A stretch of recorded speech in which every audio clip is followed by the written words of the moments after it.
Hey, welcome back to my spiritual therapy. It's Miss Mocha, your spiritual therapist. I hope you can hear me okay. My last video had a lot of crackling going on. I don't even know what that was, but sorry. Okay, so I'm coming back with the story behind the children of Israel as they are led into their promised land. Okay, so we're reading out of Deuteronomy this month, and I'm on Deuteronomy chapter 4. Okay, and it talks about being obedient. And it starts by Moses telling the children of Israel to listen to the statutes and judgments which he teaches them, and for them to do what he teaches them to do, that so that they may live and go in and possess the land which God gives to them, which is us. Because again, I woke up as being one of the children of Israel. That's what God told me.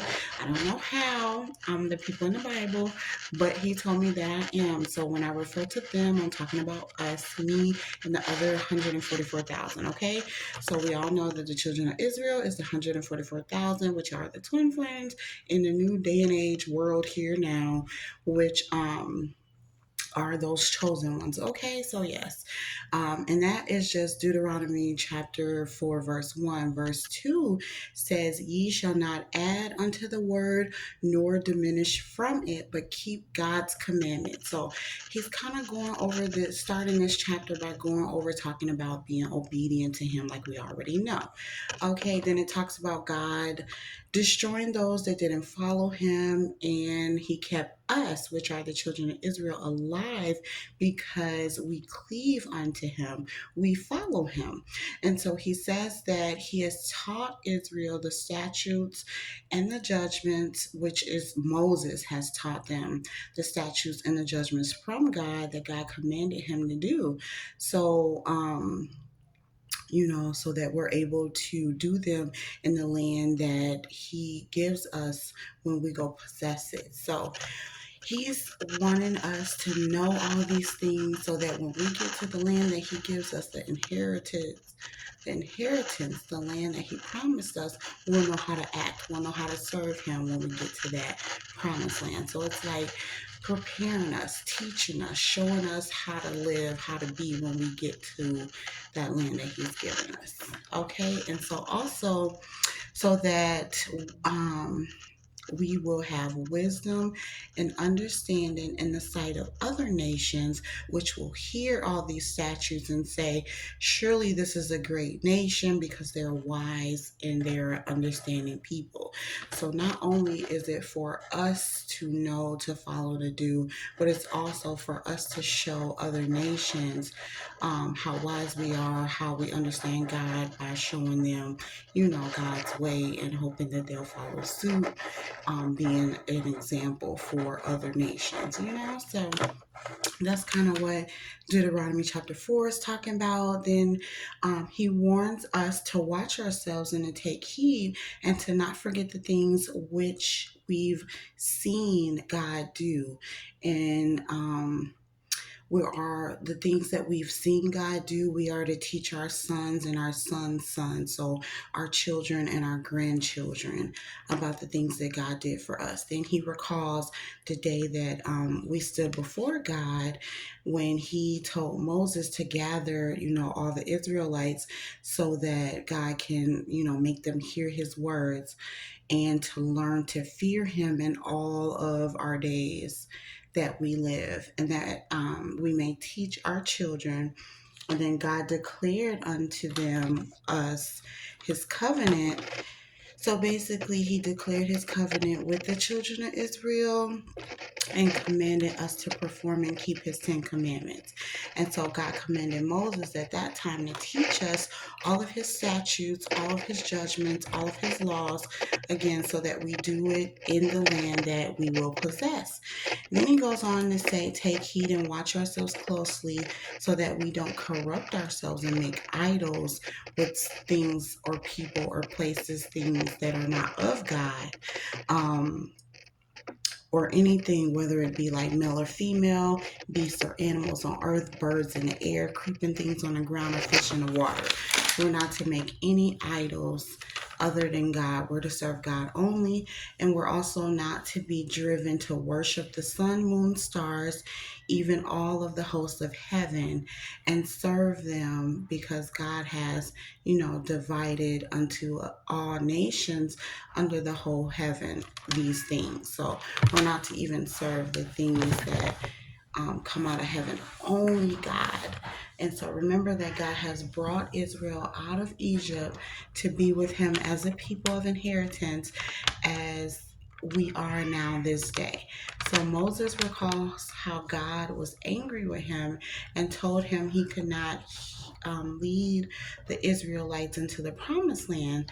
So he warned them to be careful not to forget the covenant that God made with us, and to not go to idols, which is forbidden, and to remember God is a consuming fire and even a jealous God. Okay, so that was all of, I think that was all of chapter 4. And then it went on in chapter 4 to talk about how Moses warns of what will happen if the Israelites shall become corrupt in the land that they possess. So he went on to talk about that. I didn't write all of that down, but you can go to Deuteronomy chapter 4 and read it, because you need to know if ever you fall off track, what will happen. And then it talks about how the Lord is God. So it finishes up chapter 4 with Moses also telling the Israelites to ask about the past, the time before them, since the day of God, or since the day God created man, from one side of heaven to the other, whether there have been any such things as this great thing, or have been heard like it. Did people ever hear the voice of God speaking out in the midst of fire, as Israel has heard and lived? Or has God ever took a nation from the midst of another nation by temptations, signs, wonders, wars, and by his mighty hand, and stretched out his arm, and by great terrors, like he has done for Israel out of Egypt right before their eyes? It was shown unto Israel so that they might know that the Lord is God, and that there is none else besides him. So God did all of these things for his chosen people so that they know that he is God. He is the Lord, that no one is above him. He's the one that rescued us, that saved us, that we shall look toward, that we should have our faith in, that we should trust, because he's did a lot of things to show us who he is. So we should believe that, so that we can teach that to not only our children and grandchildren, but to other nations. Um, and then it says, out of heaven, he's made us hear his voice to instruct us. Upon earth, he showed us his great fire, and we heard his words out of the midst of the fire. And because he loved our fathers, he chose, their seed, which is us, the children of Israel, to bring us into the land for an inheritance that he gave us. So we need to know that God is Lord in heaven and on earth, and there is no one else. And then we shall keep his statutes, commandments, so it will go well for us and our children, and prolong the days of our lives on earth. So that was chapter 4. And then chapter 5 talked about the 10 Commandments. So he went over again the 10 Commandments and how Moses called Israelites, and went over his laws, his statutes, his judgments, so that they may again learn to keep them, do them, and make sure that they're following his covenant once they get into the land. And the verse that I wanted to point out in chapter 5, verse 33 says, ye shall walk in all the ways which the Lord your God hath commanded you, that ye may live, and that it may be well with you, and that ye may prolong your days in the land which ye shall possess. So that's the note here, to follow these statutes, follow these commandments, follow the laws, so that we can live long lives in the land that God's about to give us. So this is what Deuteronomy chapter 4 and 5 went over. So take a look at it, read it, make sure you know it, feel it in your spirit, make sure that you are following the laws that God gives you, as well as me, the rest of the children of Israel. All of us should be following these laws so that we live well in the land that God's given us, whether it's, the inherited land, the promised land, or just living your life regular today. So that's all I have. Thank you for listening.